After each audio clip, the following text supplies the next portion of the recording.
हम लोग विष खा रहे हैं, विष। जैसे विषय भोग है ना, उसका विष है आसक्ति। हम इस भोग के बिना नहीं जी सकते, ये आसक्ति विष है। कर्म में कामना विषय है, परिवार में ममता विषय है, विचारों में अहंकार विषय है। ये विषय विष घोल रहे हैं। तो थोड़ी देर के हमें लिए लगता है कि हमने पाप छोड़ दिए, पाप हमने छोड़, ऐसा लगता है जैसे स्वप्न में लगा कि हम जग गए, पर वास्तविक कभी नहीं जगे। वो स्वप्न ही में देख रहा है कि मैं जग गया हूं, ऐसे लगता है मैं निष्पाप हो गया हूं। अभी नहीं। जब निष्पाप हो जाओगे ना, तो जैसे पेट भर जाता है ना, तो दूसरे से प्रमाण नहीं पूछा जाता, भैया तुम जरा खड़े रहे ना, हम पाले और हमारा पेट भर जाए तो आप जरा बता देना। ऐसा कभी हुआ है क्या? अपने को अनुभव हो जाता है ना। निष्पाप होने के लिए एकमात्र भगवान की शरण है। परिवार में ममता नहीं, प्रियता रखो, भगवान का भाव रखे, कर्म करो, भगवान को समर्पित कर दो। विचारों में अहंकार ना होने पावे। कोई भी भोग धर्म से विरुद्ध नहीं होगा जीवन में, तो आसक्ति भगवान में हो जाएगी। नहीं, भोग में आसक्ति है, ऐसा बांध लेती है जैसे कोई नशा है, कोई गंदी बातें हैं, अब हम इसके बिना जी नहीं सकते। ये विष है, सबको मार रहा है। ये चार बहुत बड़े विष हैं। भोगों में आसक्ति, कर्मों में कामना, विचारों में अहंकार, संबंधियों में ममता। ये चार विष सबको मार रहे हैं, कोई जान नहीं पा रहा।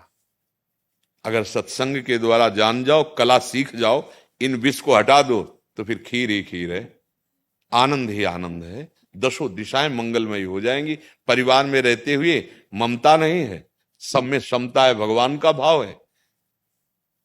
विषय सेवन हो रहा है धर्मपूर्वक, लेकिन उसकी आसक्ति नहीं है।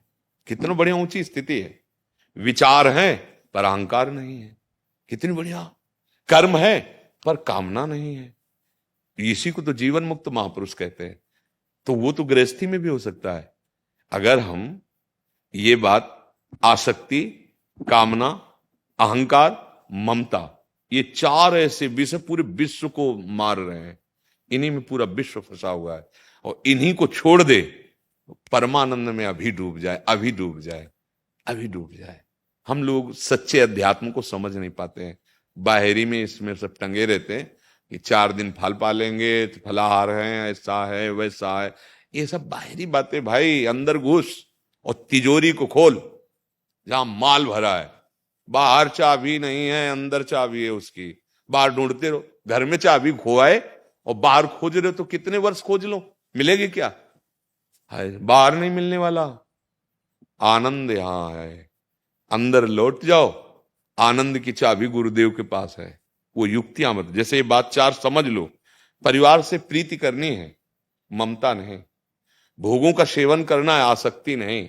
कर्म करना है पर कामना नहीं। कितनी बड़ी बात हो गई, कितनी बड़ी बात है। विचार हर समय चलते रहते पर अहंकार नहीं। आप देखो, इनको जांच कर लो। हर विचार में अहंकार, मैं ये किया, मैं करूंगा, मैं ऐसा करता हूं, मेरे जैसा व्रतधारी, नियमधारी, जितेंद्रीय, बाल ब्रह्मचारी, कुछ भी कहीं किसी भी डिपार्टमेंट में अहम। सब बनूं कि दूसरा मेरे समान धनी ना हो, मैं ऐसा बनूं कि दूसरा मेरे समान बॉडी बिल्डर ना हो, मैं ऐसा। अहम विचार में अहंकार विषय नष्ट कर देगा। परिवार मेरा केवल। और ऐसी ममता कि जैसे तुम अपने बच्चे से प्यार करते हो, ऐसे दूसरों के भी बच्चे हैं। अब दूध बेचना है, उसमें केमिकल मिला के बेच रहे हैं। अपने बच्चे को कितना प्यार, और दूसरे के बच्चों के हाथों में जब वो दूध जाएगा, विष कर रहा है। ममता ने अपने बच्चे की रक्षा के लिए दूसरे बच्चे की हत्या कर रहा है। दूसरे का ना, कितना आप जरा लंबा विचार करके देखो, तो इस ममता ने हाहाकार मचा दिया। भोगों की आसक्ति, जैसे हमारा शरीर प्रिय, ऐसे दूसरे का शरीर प्रिय। कैसा कैसा कैसा, देखो भोगों में आसक्ति ने कैसा पापाचरण करा दिया। ये चार विष हैं, अगर इन चार विषयों से बच जाए तो निश्चित भगवत प्राप्ति हो जाएगी। फिर समझ लीजिए, विषय भोगों में आसक्ति, कर्म में कामना, शरीर संबंधियों में ममता, शरीर और शरीर संबंधियों में ममता, और विचारों में अहंकार। अगर इन चार का निवारण कर ले तो पैंट शर्ट में महात्मा है, उसके अंदर कोई प्रश्न नहीं रह जाएगा। अपने आप आत्मानंद का अनुभव होने लगेगा। पर यह सब होगा साधु संग और भजन से। अगर भजन नहीं है, साधु संग नहीं है, तो रंग नहीं चढ़ेगा। हर प्रश्न का उत्तर इसी में मिल जाएगा। ये 4 विष हटा दे तो अमृत ही अमृत, जागृत अंदर भरा है, अमृत अंदर भरा है। हम विष का सेवन करके इतने गंदे हो गए हैं कि डर लगता है भगवान की बात सुनने में, कि विषय के बिना हम जिएंगे कैसे। अभी हो जाए चलो तुम्हें वैकुंठ ले चलते, तो अभी आप मना कर देंगे, नहीं ऐसे वैकुंठ अभी, हाँ तारीख निश्चित करो, थोड़ी श्रद्धा होगी तो जाके थोड़ा लिखा पढ़ी करके सामग्री सब व्यवस्थित करके अभी कह दे, और आपको पक्का विश्वास हो तो अभी हम ना कर देंगे, सीधे आने करेंगे। बहुत भी प्रिय लगेगा, भजन करते हो तो कहोगे 2 दिन का टाइम दे दो, बस वो ट्रांसफर करके सब व्यवस्था जमा के बता के कि हम वैकुंठ जा रहे हैं, चिंता न करना।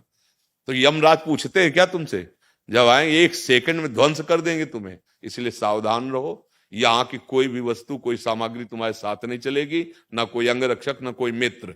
काल किसी को भी नहीं बख्शता। काल यहाँ तुम्हें बिल्कुल बिल्कुल निर्वस्त्र करके ले जाएगा, ये भी हटा देगा। ये वस्त्र है, जैसे आत्मा की पोशाक, शरीर की पोशाक जैसे ये कपड़े, ऐसे आत्मा की पोशाक ये स्थूल शरीर, सूक्ष्म शरीर, कारण शरीर सब छोड़वा देगा। इसलिए राधा राधा राधा, अच्छे आचरण और भगवान से क्षमा प्रार्थना कि प्रभु आपके बच्चे, हमसे गलती हो गई, आगे भी हो जाए तो संभाल लेना नाथ। कोशिश तो हम आपके बल से यही करेंगे कि गलती ना हो, अगर फिसल जाए तो आप संभाल लेना, तो वो निष्पाप हो जाएगा। भगवान कहते हैं आम तो हम स्वरूपापेभ्यो मोक्षयिष्यामि मा शुचः।